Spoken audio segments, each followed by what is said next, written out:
Hi అండి. Welcome to నిశీతి కథలు. Deviputrudu part number 15. ముందు పార్ట్స్ ఎవరైనా మిస్ అయ్యి ఉంటే అది కూడా చూసి ఇది చూడండి. అప్పుడే అర్థమవుతుంది. అలాగే ఛానల్‌ని సబ్స్క్రైబ్ చేసుకోవడం కూడా మర్చిపోకండి. మనకి ఉన్న పని ఇక్కడే సింధూరా. ఇక్కడ ఉన్న ఒక వ్యక్తిని కలపడం వలన ప్రభువారు మన కోటలోకి వచ్చెదరు అని అంది మణిమాల. ఆమె చెప్పిన మాటలు ఏమీ అర్థం కాక అయోమయంగా ఆమె వంక చూసింది సింధూర. అర్థం కాలేదా? నాతోరా, అంతా అర్థమవుతుంది నీకు అని చెప్పి ఆమెను తీసుకుని ఆ కోటలోకి వెళ్లి అక్కడే ఉన్న సోఫాలో కూర్చుంది మణిమాల. అప్పుడే సరిగ్గా 2 అంబులెన్స్‌లు, ఒక పోలీస్ జీప్ హార్న్‌ల శబ్దంతో హడావిడిగా వచ్చి ఆ త్రిపుర నిలయం ముందు ఆగాయి. కంగారుగా అంబులెన్స్‌లోని ఉన్న వార్డ్ బాయ్స్ కిందకి దిగుతూ రీతు, దీపక్‌లతో పాటు ఆ కోటలో ఒంటినిండా తీవ్ర గాయాలతో లేవలేని స్థితిలో పడి ఉన్న కొందరు మనుషుల్ని అంబులెన్స్‌లోకి ఎక్కిస్తూ ఉన్నారు. పోలీస్ జీప్ నుంచి దిగిన ఎస్ఐ మరికొందరు కానిస్టేబుళ్లు నేరుగా రుధిర దగ్గరికి వెళ్లారు.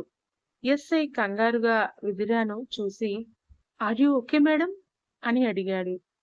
ఆమెకు కూడా శరీరంపై అక్కడక్కడా దెబ్బలు తగిలి రక్త గాయాలై ఉన్నాయి. అప్పుడే హడావిడిగా అక్కడికి చేరుకున్న విశ్వనాథం "అమ్మా రుధిరా, ఎలా ఉంది నీకు?" అంటూ కంగారుగా ఆమె దగ్గరికి వెళ్ళాడు. "I am fine uncle.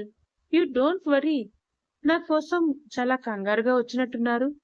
మీరింకా అంత కంగారు పడాల్సిన అవసరం ఇంకేం లేదులెండి" అని చాలా పొగరుగా, తేలిగ్గా సమాధానం చెప్పింది రుధిర. "కంగారు పడకండి అని ఎలా అంటున్నావు రుధిర? నేను ముందుగానే చెప్పాను కదా, ఇక్కడికి రావడం వలన చాలా ప్రమాదమని. నా మాట వినకుండా వచ్చావు. ఇప్పుడు చూడు ఏమైందో" అని కాస్త కోపంగా, హెచ్చరిస్తున్నట్లు అన్నాడు విశ్వనాథం. అతని వైపు సీరియస్‌గా చూస్తూ పెదవులపై ఒక వంకర నవ్వు చిందించి "ఇంకా నటించొద్దంకుల్. నాకు మొత్తం విషయం తెలిసిపోయింది" అని అంది రుధిర. ఆ మాట వినగానే విశ్వనాథం గుండె ఆగిపోయినంత పని అయ్యింది. లోలోపల భయం తన్నుకొస్తుండడంతో చెమటలు పట్టగా వాటిని తుడుచుకుంటూ "ఏం తెలిసింది నీకు? ఈ కోటలో ఉన్న ఆత్మ ఎవరిదో తెలిసిందా?" అని కంగారుగా అడిగాడు విశ్వనాథం. అతని మాటలకి చిన్నగా నవ్వి "వాహ్! వాహ్! వాహ్! ఏం ప్లానింగ్ అంకుల్. అసలు ఎవరికీ ఏ విధమైన అనుమానం రాకుండా ఇక్కడ జరిగే హత్యలు అన్నింటికీ కారణం దెయ్యమే అని ఒక కట్టుకథ అల్లి జనాన్ని నమ్మించి ఎంత బాగా మేనేజ్ చేశారు" అని అంది రుధిర. "మేనేజ్ చేయడం ఏంటి రుధిర? ఏం మాట్లాడుతున్నావు నువ్వు? ఇక్కడ దెయ్యం ఉండడం నా కళ్ళారా నేను చూశాను" అని మనసులోని భయాన్ని మాటల్లో తెలియనివ్వకుండా తాను అల్లిన కథే నిజమన్నట్లు చాలా కాన్ఫిడెంట్ గా మాట్లాడాడు విశ్వనాథం. సరిగ్గా అప్పుడే ఆ పక్కనే ఉన్న గది తలుపులు బలంగా కొడుతూ "ఏయ్ రుధిరా, తలుపు తీయవే, నీ అంతు చూస్తాను" అని ఎవరో ఆక్రోశంతో అరుస్తున్న శబ్దం వినిపించింది. ఆ అరుపులు ఎవరివో గుర్తించిన విశ్వనాథం గుండె ఒక్కసారిగా జారిపోయింది. ఆ తలుపు వంక ఒకసారి ప్రశాంతంగా చూసి "నేనేం మాట్లాడుతున్నానో మీకు ఇప్పుడే అర్థమవుతుంది. జస్ట్ ఎ మినిట్" అని చెప్పి వెళ్లి ఆ రూమ్ డోర్ ఓపెన్ చేసింది రుధిర. తలుపు తెరుచుకోవడమే ఆలస్యం. "నిన్ను వదలను, చంపేస్తాను" అంటూ చేతిలో కత్తి పట్టుకుని ఆమెను నరకడానికి ఆవేశంగా దూసుకొచ్చాడు ఒక వ్యక్తి. ఆ పదునైన కత్తి రుధిర మెడకు ఇంకో అర్ధ అంగుళం దూరంలో ఉండగా పోలీసులు ఒక్కసారిగా అతన్ని పట్టుకొని వెనక్కి లాగి గట్టిగా బంధించారు. అక్కడ ఉన్న పోలీసులను, మిగతా వారిని చూసి ఆ వ్యక్తి షాక్‌లో ఉండిపోయాడు. ఆ వ్యక్తి వైపు చెయ్యి చూపిస్తూ "ఇతను మీకు గుర్తున్నాడా అంకుల్?" అని అడిగింది రుధిర. ఆ మాటకి ఏం సమాధానం చెప్పాలో తోచక చూపులు నేలకు దించి తల వంచుకున్నాడు విశ్వనాథం. నందన్ ఇంట్లో. ఆ ఇంట్లోని పనివాళ్ళందరూ హాల్లో ఉన్న జిమ్ రూమ్ ముందు గుంపుగా నిలబడి ఆశ్చర్యంగా ఆ గదిలోకి చూస్తూ ఉన్నారు. పెళ్లి పనుల అలసట వలన ఆలస్యంగా నిద్రలేచి ఫ్రెష్ అయ్యి తన గది బయటకు వచ్చింది సుశీల. తమ గదికి ఎదురుగా ఉన్న జిమ్ రూమ్ ముందు ఇంటి పనివారంతా చేరి వింతగా లోపలికి తొంగి చూడటం చూసి "ఏంటి, వీడప్పుడే నిద్రలేచి ఎక్సర్సైజ్‌లు చేసుకుంటున్నాడా? రాత్రి అంత లేట్ అయింది కదా! అప్పుడే లేవడేమో అనుకున్నాను అని ఒక నిట్టూర్పు వదిలింది. కిందకి వెళ్ళబోతూ ఏదో అనుమానం రావడంతో ఆగి, వాడు రోజూ చేసే వర్కౌట్స్‌నే ఈరోజు కూడా చేస్తున్నాడు కదా! మరి ఇంట్లో వంట మనిషి నుంచి గేట్ వాచ్‌మెన్ వరకు అంతా ఆ గది ముందు చేరి ఆశ్చర్యంగా ఏం చూస్తున్నారు? అని అనుకుంటూ ఆ గది దగ్గరికి వెళ్ళింది. ఆమె కూడా ఆ పనివాళ్ళలాగే వంగి ఆ గదిలోకి చూసి షాక్‌తో కళ్ళు, నోరు వెళ్ళబెట్టింది సుశీల. రూమ్‌లో night track, sleeveless T shirt వేసుకుని రేసింగ్ ట్రాక్‌పై పరుగు తీస్తోంది శివజ. హెవీ వర్కౌట్ చేయడం వలన ఆమె శరీరమంతా చెమట చుక్కలతో తడిసిపోయి ఉంది.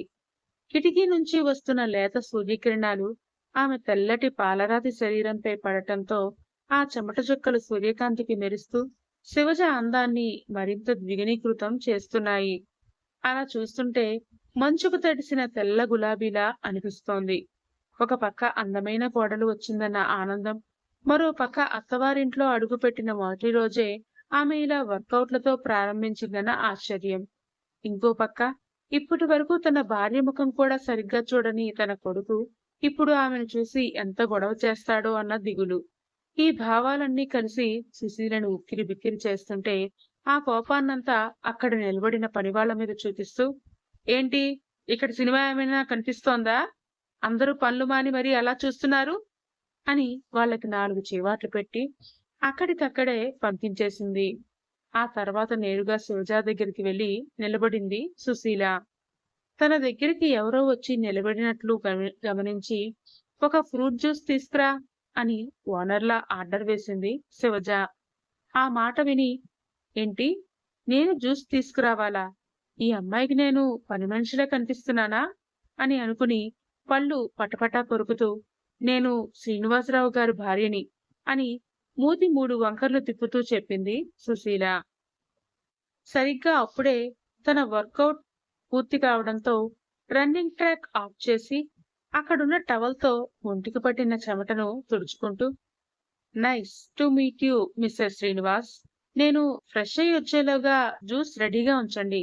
అలాగే మరి కాసేపట్లో నా మేనేజర్ వస్తుంది. బ్రేక్‌ఫాస్ట్‌లో నాకు ఏం కావాలో తను మీకు చెప్తుంది. దాని ప్రకారం ఏర్పాట్లు చేయండి అని వెళ్తూ ఆగి సుశీల వంక చూసి, జ్యూస్‌లోకి ఫ్రెష్ ఫ్రూట్స్‌నే వాడండి. అలాగే షుగర్ వేయొద్దు అని స్పష్టంగా ఆర్డర్ వేసి అక్కడి నుండి తన రూమ్‌లోకి వెళ్ళిపోయింది శివజ. దాంతో ఆ అని గట్టిగా అరిచి తన కాలితో నేలను బలంగా కొడుతూ కోపంతో రగిలిపోతూ కిచెన్ వైపు నడిచింది సుశీల. త్రిపుర నిలయం. అక్కడే బందీగా ఉన్న ఒక వ్యక్తిని చూపించి, ఇతను ఎవరో మీకు తెలుసా అంకుల్ అని విశ్వనాథాన్ని మళ్ళీ అడిగింది రుధిర. ఆ మాటకి ఏం సమాధానం చెప్పాలో తెలియక తల వంచుకున్నాడు విశ్వనాథం. అతన్ని చూసి చిన్నగా నవ్వి, అయ్యో అంకుల్, అతను మీకు ఎవరో ఎందుకు తెలీదు? అతన్ని కనీ పెంచింది మీరే కదా! అతన్ని మీరు ఎలా మర్చిపోతారులే అని అంది రుధిర. ఆ మాటతో షాక్ అయ్యి రుధిరను, విశ్వనాథాన్ని మార్చి మార్చి చూస్తున్నారు అక్కడున్న వారందరూ. అప్పటికే సహనం నశించటంతో, నా 5 ఏళ్ల శ్రమను బూడిదలో పోసిన పన్నీరు చేశావు కదే అంటూ ఆవేశంగా రుధిర గొంతు పట్టుకుని నొక్కుతూ ఉండిపోయాడు విశ్వనాథం. అది చూసి అలర్ట్ అయిన ఎస్ఐ, కానిస్టేబుల్స్ అని అరవడంతో వాళ్ళు వెళ్లి అతన్ని వెనక్కి లాగి గట్టిగా పట్టుకున్నారు. అప్పుడే కొందరు గవర్నమెంట్ ఆఫీసర్లు, అలాగే ఆర్కియాలజీ డిపార్ట్మెంట్ వాళ్ళు హడావిడిగా అక్కడికి చేరుకున్నారు. వారందరినీ ఒకసారి చూసి, నాతో రండి అని అందరినీ ఒక రహస్య గదిలోకి తీసుకువెళ్ళింది రుధిర. ఆ గదిలోనే వాళ్లకు ఒక పురాతన అస్థిపంజరం దొరికింది. గదిలోకి వచ్చిన వారందరూ ఆ అస్థిపంజరం దొరికిన ప్రదేశాన్ని భయం భయంగా చూస్తున్నారు. వారిని ఏమీ పట్టించుకోకుండా వెళ్లి తనకు ఆ గదిలోకి వచ్చిన మొదటి రోజే వింతగా అనిపించిన ఒక పెద్ద పెయింటింగ్ ను పక్కకు జరిపింది రుధిర. ఆ పెయింటింగ్ వెనుక ఒక సీక్రెట్ డోర్ ఉండడం చూసి షాక్ అయ్యారు ఆ ఆఫీసర్లందరూ. ఆ డోర్ తీసి లోపలికి వెళ్లిన రుధిర వెనకాలే వారందరూ కూడా వెళ్లారు. అక్కడ కుప్పలుగా కనిపిస్తున్న బంగారం, వజ్రాలు, వైడూర్యాలు అన్నింటినీ చూసి కన్నులార్పడం కూడా మర్చిపోయారు.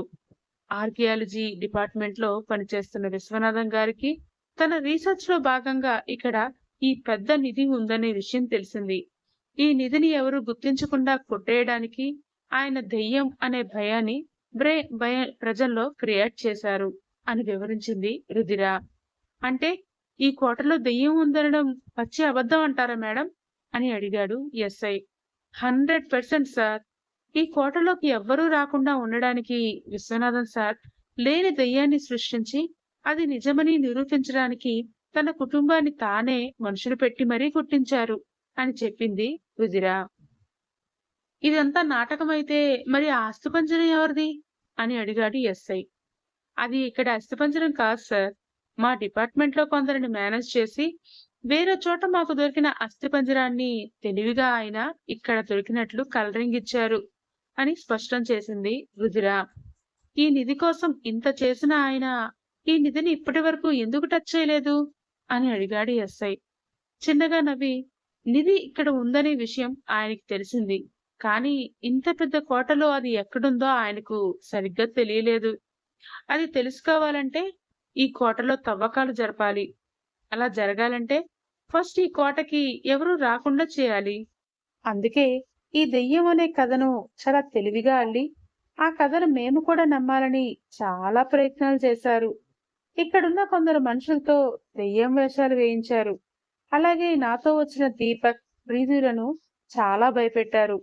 చివరికి తన ప్రయత్నాలు ఏవీ సఫలం కాకపోవడంతో రాత్రి కొందరు మనుషుల్ని మా మీదకి దాడి చేయడానికి పంపించారు.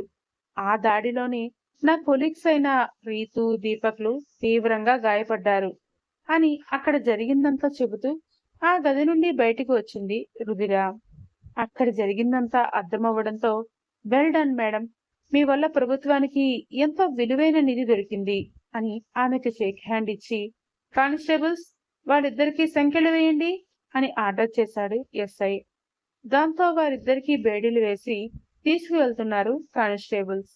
అప్పటి వరకు అక్కడే కూర్చుని అక్కడ జరిగిందంతా చూస్తున్న మణిమాల ఒక్కసారిగా పైకి లేచి విశ్వనాథం శరీరంలోకి ప్రవేశించింది. అది చూసి, ఏమైంది మణిమాలకి, ఎందుకిలా చేస్తోంది అని అనుకుంటూ ఆమె వైపే ఆశ్చర్యంగా చూస్తూ ఉండిపోయింది సింధూర. పోలీసులతో నడుస్తున్న విశ్వనాథం అడుగులు ఒక్కసారిగా ఆగిపోయాయి. అతని కళ్ళు ఎర్రని నిప్పురవ్వల్లా మారగా ముఖం క్రూరంగా పెట్టి, రుధిరా అని కీచి గొంతుతో భయంకరంగా అరిచాడు విశ్వనాథం. ఆ అరుపుకి అక్కడున్న వారందరూ ఉలిక్కిపడగా పొగరుగా అతని వైపు చూసింది రుధిర. మరి దెయ్యాలంటే నమ్మకమే లేని రుధిరకి ఇప్పుడు మణిమాల ఏం చెప్పబోతోంది తెలియాలంటే నెక్స్ట్ పార్ట్ వరకు వెయిట్ చేయండి. అలాగే ఛానల్ని సబ్స్క్రైబ్ చేసుకుని మీ సపోర్ట్ కూడా అందించండి. అప్పుడే రెగ్యులర్ గా ఈ పార్ట్స్ అన్ని కూడా మేము అప్లోడ్ చేయగలము. Thank you. మీ రూపలావణ్య.